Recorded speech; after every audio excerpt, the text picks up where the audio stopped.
Hello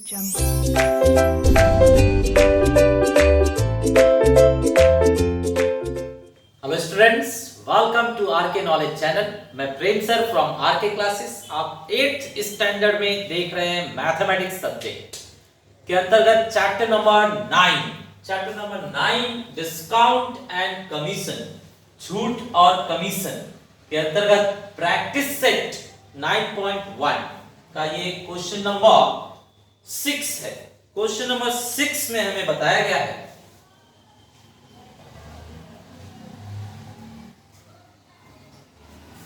commodity मतलब कोई सामान है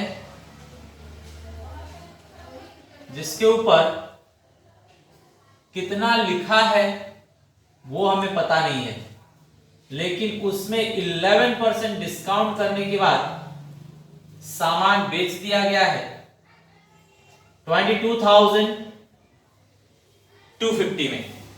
22,250 में तो देखिए स्टूडेंट, हमें अमाउंट का एक एरिया बनाना होगा और परसेंटेज का एक।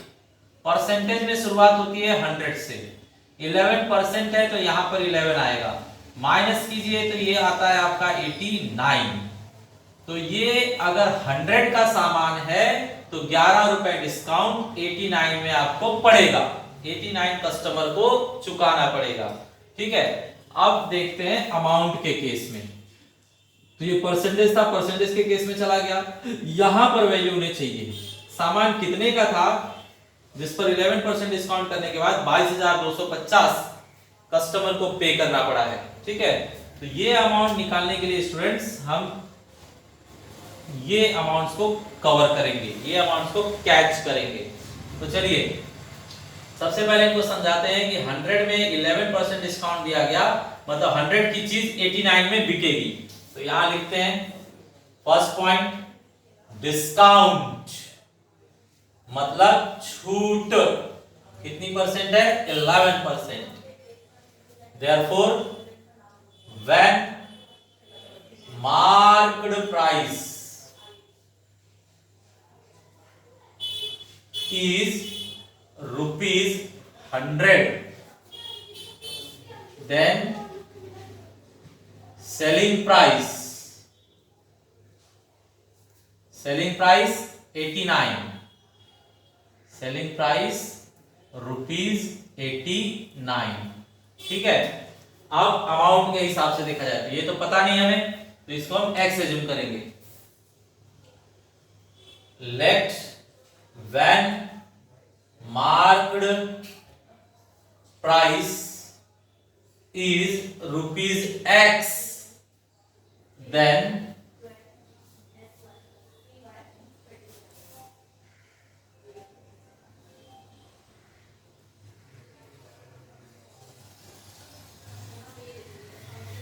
selling price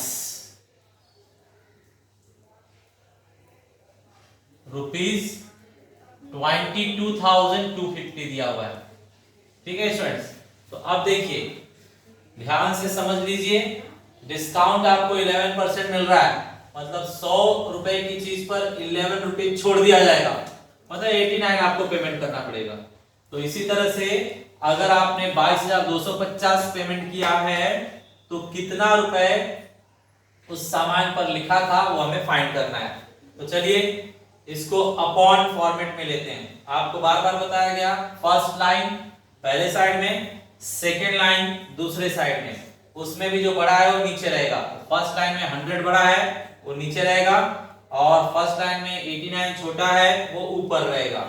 सेम वे आप यहां पर भी कीजिए। 100 आपने नीचे लिखा तो अभी x नीचे लिखेंगे, 89 आपने ऊपर लिखा तो यहां पर 22,250 ऊपर लिखा जाएगा। ठीक है, चलिए मैंने बताया आपको x फाइंड आउट करने के लिए हमेशा क्रॉस वैल्यू नीचे आएगा। क्रॉस में कितना है? 89। क्रॉस वैल्यू नीचे आ गया, बचे हुए वैल्यू ऊपर। 22,250 मल्टीप्लाई बाय 100। ठीक है, चलिए इसे मल्टीप्लाई करते हैं। 100 से मल्टीप्लाई करेंगे तो इसको 2 जीरो बढ़ जाएगा, इसको 2 जीरो बढ़ जाएगा। 100 से मल्टीप्लाई करेंगे तो 22,250 पहले से था, 2 जीरो बढ़ जाएगा, तो ये हो गया आपका 22,25,000। 22,25,000, 22,25,000। अब यहाँ डिवाइड कर दीजिए, जो डिवाइड करने के बाद आया वही आंसर मान्य हो जाएगा। ठीक है, तो चलिए डिवाइड करके देखते हैं। 89 से डिवाइड करना है हमें 22,25,000 को। बताइए कितनी बार जाएगा ये? 3 डिजिट लेकर आपको सोचना है। 4 8 जा 32, बहुत ज्यादा हो जा रहा है, तो 2 8 जा 16, 3 8 जा 24, ज्यादा हो जाएगा। 2 टाइम्स लीजिए, 2 टाइम्स, तो 2 9 जा 18, 1 कैरी, 2 8 जा 16 और 1 17। माइनस कीजिए 4, आगे यहां 11 में से 7 गया तो 4, आगे ये खत्म, 1 में से 1 खत्म, पाई लीजिए नीचे। अब बोलिए कितनी बार जाएगा? इसे ट्राई कर लेते हैं हम। 5 टाइम्स, 5 9 जा 45, 4 कैरी, 5 8 जा 40, 40 और 4 44। ठीक है, तो इस तरह से 44 हो गया। माइनस कीजिए, खत्म। अभी भी 3 जीरो बचे हुए हैं, तो ये 3 जीरो यहां रिकॉर्ड हो जाएंगे, मतलब 25,000। तो स्टूडेंट्स फाइनली हमें मिल गया कि वो सामान ग्राहक को कितने में पड़ा होगा? 25,000 में। तो यहां पर लिखेंगे देयरफॉर, बुक का लैंग्वेज है find the market price of the television. तो यहां लिखेंगे therefore market price was ₹25,000, was ₹25,000। Hindi में क्या लिखेंगे आप? मार्केट प्राइस मतलब अंकित मूल्य, रुपए 25,000 है। ठीक है, तो इस तरह से हमने ये 6th क्वेश्चन खत्म किया। स्टूडेंट्स, ये है आपका क्वेश्चन नंबर 7। क्वेश्चन नंबर 7 में स्टूडेंट्स हमें बताया गया है कि 10% डिस्काउंट देने के बाद डिस्काउंट का अमाउंट 17 रुपए बने हैं, 17 रुपए। तो कोई सामान था, कोई भी सामान जो है ये लोग बेच रहे हैं, जो सामान ये बेच रहे हैं उसका प्राइस कितना था वो हमें पता नहीं है, लेकिन 10% डिस्काउंट देने के बाद डिस्काउंट का जो अमाउंट है वो 17 रुपए बना है, 17 रुपए। तो आप जानते हैं स्टूडेंट्स कि परसेंटेज में हम शुरुआत कितने से करते हैं? 100 से। तो मान लीजिए 100 रुपीज रहा होगा इसका प्राइस, तो 10% मतलब 10 रुपीज डिस्काउंट हुआ रहेगा, तो कितने में सामान ग्राहक को पड़ा होगा? 90 में। तो अब इसका एक्चुअली ये लोग पूछ रहे हैं कि इसका एक्चुअली जो ये मार्केट प्राइस था वो कितना था और ग्राहक को कितने में वो पड़ा होगा।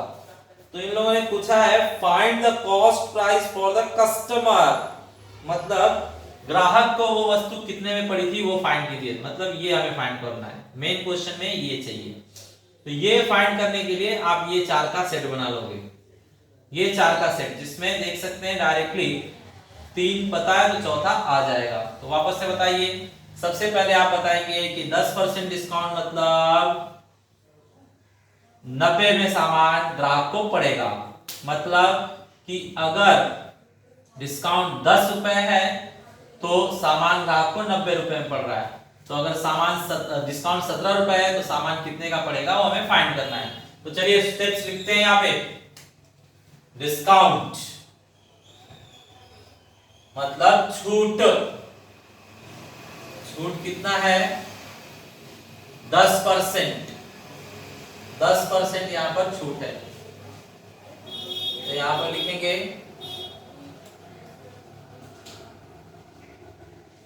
therefore selling price is equal to marked price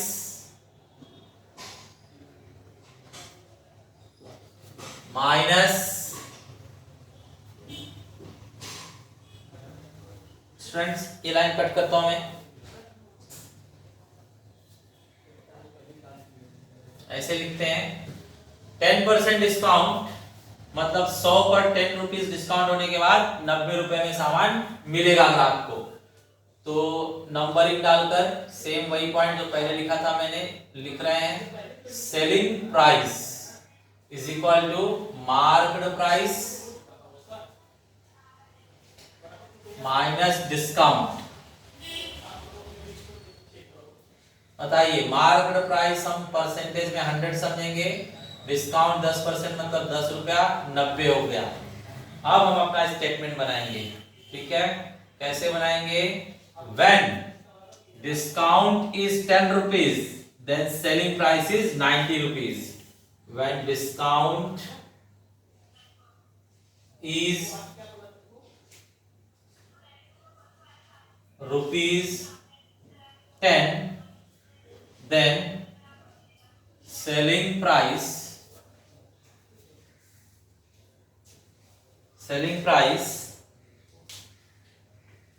is rupees 90, is rupees 90। अब बताइए स्टूडेंट्स, ये तो परसेंटेज के फॉर्म में हो गया कि 10 रुपए डिस्काउंट होने के बाद सामान 90 में मिल रहा है, तो हमारा डिस्काउंट 17 रुपए है। तो when discount is rupees 17, then selling price हमें फाइंड आउट करना है, तो selling price is rupees x। ठीक है, चलिए बस इसको सॉल्व कर देते हैं। बताइए स्टूडेंट्स,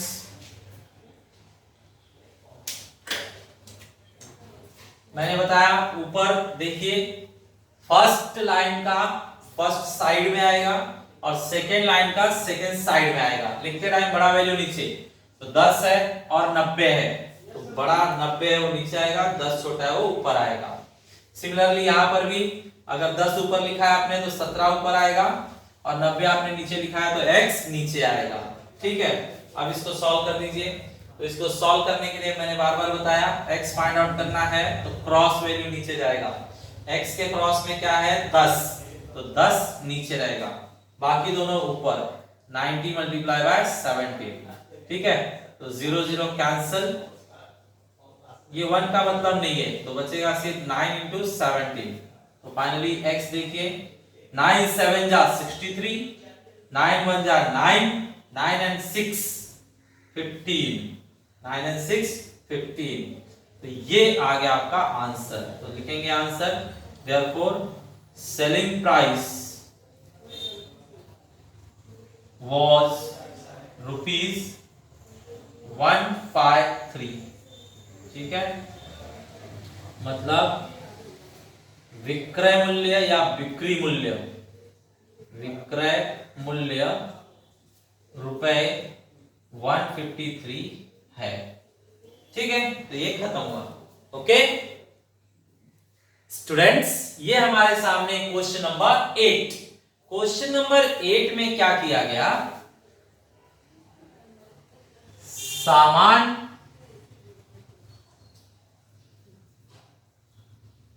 पर पहले सोचता है दुकानदार कि इसे कितने में मैं बेचूं। तो उसकी सोच, जो उसकी सोच है, वो सोच रहा है कि मैं कितने में बेचूं इसको। तो हमें पता नहीं कितने में उसने सोचा, तो हम लेंगे 100 रुपीज। उसने सोचा कि 100 रुपीज में बेचूंगा इसको, मतलब 100 रुपीज से नीचे नहीं, 100 रुपीज में तो इसको बेचना ही है, उसके ऊपर जितना मिल जाए। तो ऊपर कैसे मिलेगा? 100 में बेचना है तो 100 लिख देगा, तो कोई उसके ऊपर देगा क्या? नहीं। 100 में उसने सोचा है कि मैं 100 में बेचूंगा, तो अगर 100 आप लिख दोगे तो सब लोग 100 ही देंगे, 100 से ज्यादा कोई देगा क्या? नहीं। तो यहां पर 100 क्या है? गुप्त रूप से रखा जाता है, छुपा के, और उससे ज्यादा इसके ऊपर लिखा जाता है। तो उस दुकानदार ने कितना ज्यादा लिखा? 25%। 25% मतलब 100 पर 25 रुपया ज्यादा लिखा। मतलब यहां 100 नहीं लिखा, कितना लिखा? 25 ज्यादा करके लिखा। मतलब 125 रुपया लिखा उसने, दुकानदार ने 125 रुपया यहां पर लिखा। अब कौन आया? ग्राहक। ग्राहक आया, सामान को देखा और बोला भाई सामान तो अच्छा है, कितने का है? तो 125 रुपए का है। तो ग्राहक ने जिद किया कि हमें डिस्काउंट दीजिए तभी लेंगे। तो दुकानदार ने डिस्काउंट दिया है 20%। तो स्टूडेंट्स 20% डिस्काउंट देखा जाएगा। तो इसका 20% आपको समझना होगा कि इसका 20% कितना होता है। ठीक है, तो इसका 20% समझने के लिए आप इस तरह से निकाल सकेंगे, 125 का 20% मतलब 125 मल्टीप्लाई बाय 20/100। 20% मतलब 20/100 ऐसा होता है। ठीक है, तो चलिए देखते हैं ये आपको कितना मिल रहा है। देखा जाए तो ये 25 100 और 5 से इसको कट कीजिए तो 25 आएगा, बरोबर है। मतलब डिस्काउंट दे दिया गया 25%। तो अब चेक कीजिए 25 रुपीस डिस्काउंट हो गया, तो सामान कितने में बिकेगा? 100 में। ग्राहक 100 में लेकर गया, तो डिसाइडेड वाले से ज्यादा मिला कि कम मिला? आपने डिसाइड किया था 100, ग्राहक 100 ही लेकर गया है, तो ना तो कम दिया ग्राहक ने ना तो ज्यादा दिया, मतलब कम ज्यादा दिया ही नहीं उसने। कम ज्यादा का अमाउंट क्या है? 0, कोई डिफरेंस नहीं, जितना आपने डिसाइड किया था उतना ही मिला। तो ना तो बढ़ा ना तो कम हुआ, ना तो एक्स्ट्रा मिला ना तो कम मिला, बरोबर। तो जो कम ज्यादा है उसका अमाउंट क्या है? 0। तो चलिए अब इसको स्टेप वाइज सॉल्व करते हैं। स्टेप वाइज देख लिया जाए।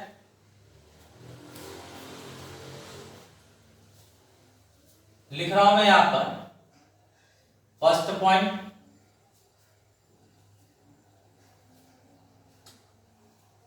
let the decided price, decided selling price लिख देते हैं, decided selling price is equal to ₹100। मतलब सोचा हुआ, निश्चित किया हुआ, निश्चित विक्रय मूल्य कितना? ₹100। ठीक है, चलिए सेकेंड पॉइंट में हम एक्स्ट्रा चढ़ाकर लिखते हैं। एक्स्ट्रा चढ़ाकर लिखा जाए तो एक्स्ट्रा चढ़ाकर लिखना है कितना? 25%। तो यहां पर the marked price is 25% more, therefore marked price is equal to 100 plus 25 मतलब 125।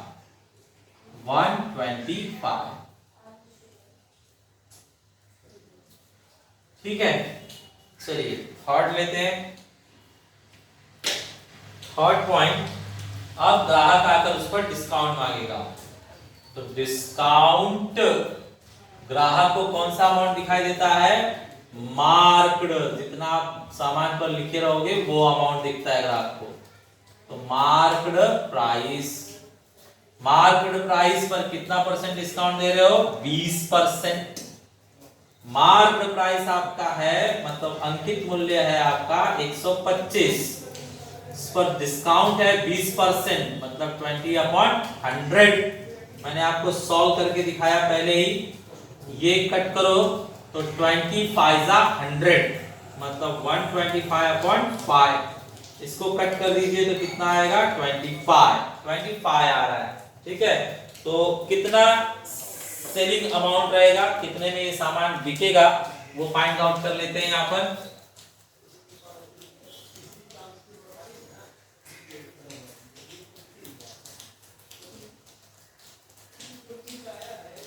बताइए फोर्थ पॉइंट, सेलिंग प्राइस मतलब ग्राहक को कितने में बेचा जाएगा। तो ग्राहक को कितने में बेचा जाएगा? ग्राहक ने देखा है लिखा हुआ कितना है, मार्क्ड प्राइस, लिखी हुई कीमत क्या, मार्क प्राइस, और ग्राहक को क्या दिया जाएगा, डिस्काउंट। तो बताइए मार्क्ड प्राइस आपने लिखा कितना था, छापा था उसके ऊपर 125 आपने, और डिस्काउंट कितना दे दिया ग्राहक को, 25 रुपए, मतलब सामान बिकेगा 100 रुपीज में। ठीक है, अब फाइनली लास्ट पॉइंट आप कंपेयर कर लीजिए, डिसाइडेड सेलिंग प्राइस और एक्चुअल सेलिंग प्राइस सेम है, मतलब जीरो अमाउंट इंक्रीज हुआ, जीरो अमाउंट डिक्रीज हुआ। तो यहां लिखेंगे सिंस या फ्रॉम लगा लीजिए, from first and fourth, from first and fourth decided price is equal to selling price. जितना हमने डिसाइड किया था उतने में ही बिका है। ठीक है, देयरफॉर इंक्रीज और डिक्रीज, मतलब बढ़ा या घटा, इंक्रीज और डिक्रीज इज इक्वल टू 0%, मतलब बढ़ा मतलब वृद्धि या कमी जो है वो है ही नहीं, 0%। ठीक है, तो इस तरह से ये खत्म हुआ।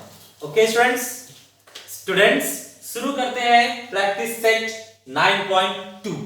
9.2 कमीशन के ऊपर बेस है। 9.1 में हमने डिस्काउंट के बारे में सीखा, 9.2 कमीशन के बारे में। तो चलिए कमीशन के बारे में सीखते हैं। कमीशन क्या होता है स्टूडेंट्स? कभी कभी क्या है, कोई बहुत बड़े मात्रा में सामान कंपनी बनाती है, तो कंपनी अकेले नहीं बेच पाती है। कंपनी सामान बनाएगी कि सामान बेचने जाएगी, उसके पास टाइम नहीं रहता है, तो वो एजेंट लोगों को रखता है कि भाई आप मेरा सामान ले जाओ बेच दो, ठीक है, आपको इतना कमीशन दे दूंगा। ठीक है, तो जो भी खाली रहते हैं वो बोलते हैं ठीक है भाई, ले जाते हैं आपका सामान, बेच देते हैं, बढ़ा चढ़ाकर बात बताएंगे इसके बारे में, इसकी खूबियां बताएंगे और बेच देंगे हम, लेकिन हमको इसका कमीशन चाहिए। तो जो मालिक है, फैक्ट्री वाला, कंपनी वाला, वो जितना भी बेचकर पैसा लाते हैं उसमें से थोड़ा सा कमीशन उनको दे देते हैं, बाकी पैसा रख लेते हैं। बराबर है? तो कमीशन जो है देखा जाए यहां पर कैसे कैलकुलेट करते हैं, तो हमारे क्वेश्चन में कहा गया है कि एक पब्लिशर है, बहुत ज्यादा सामान बना रहा है पब्लिशर, तो वो अपने एक एजेंट को, एजेंट का नाम है जॉन, जॉन को कहता है कि ले जाइए भाई हमारा पब्लिश किया हुआ सामान मार्केट में बेचिए, आपको कमीशन देंगे 15%, 15% आपको कमीशन दिया जाएगा। तो ये जॉन लेकर गया, सामान बेचा बेचा बेचा, और कितने रुपए का सामान इसने बेच दिया? 4500, 4500 का सामान उसने बेच दिया। तो अब पैसे लेकर आया 4500, तो क्या कह रहा है कि मुझे इसमें से कमीशन दे दीजिए मालिक। तो जो मालिक है, जो पब्लिशर है, वो कितने रुपए कमीशन देगा? तो 4500 पर 15% कमीशन देना है, तो कितना होगा देखिए, हम कैलकुलेट करके चेक कर लेते हैं। Selling price of books, book दिया था पब्लिशर ने पब्लिश करके बेचने के लिए, तो selling price of books is equal to ₹4500, मतलब पुस्तकों का विक्रय मूल्य या बिक्री मूल्य कितना है? ₹4500। चलिए सेकेंड पॉइंट, सेकेंड पॉइंट, अब कमीशन निकालना है। तो कमीशन फॉर्मूला बताइए। कमीशन जो है वो विक्रय मूल्य मतलब सेलिंग प्राइस पर निकाला जाएगा। तो यहां पर लिखता हूं मैं, selling price multiply by rate of commission, rate of commission. तो बताइए सेलिंग प्राइस कितना है आपके पास? 4500, और रेट ऑफ कमीशन कितना है? 15% दिया गया है, 15% कहा गया है। तो चलिए कमीशन फाइंड आउट करने के लिए इसे सॉल्व किया जाए। 15%, 15% मतलब अपॉन 100, परसेंट का मतलब होता है अपॉन 100। चलिए 0 0 कट कर दीजिए तो बचता है 45 मल्टीप्लाई बाय 15। अब मल्टीप्लाई कीजिए, 15 5 जा 75, 15 4 जा 60, 60 और 7 67, करेक्ट। तो ये आया कमीशन। तो जो जॉन है उसको कमीशन के रूप में 675 रुपए 675 रुपीज मिल जाएगा। ओके स्टूडेंट्स, तो इस तरह से हमने बहुत ही इजी क्वेश्चन खत्म किए। सिमिलर क्वेश्चन आपको होमवर्क में दिया जा रहा है, आप ट्राई कीजिए। Thanks for watching video.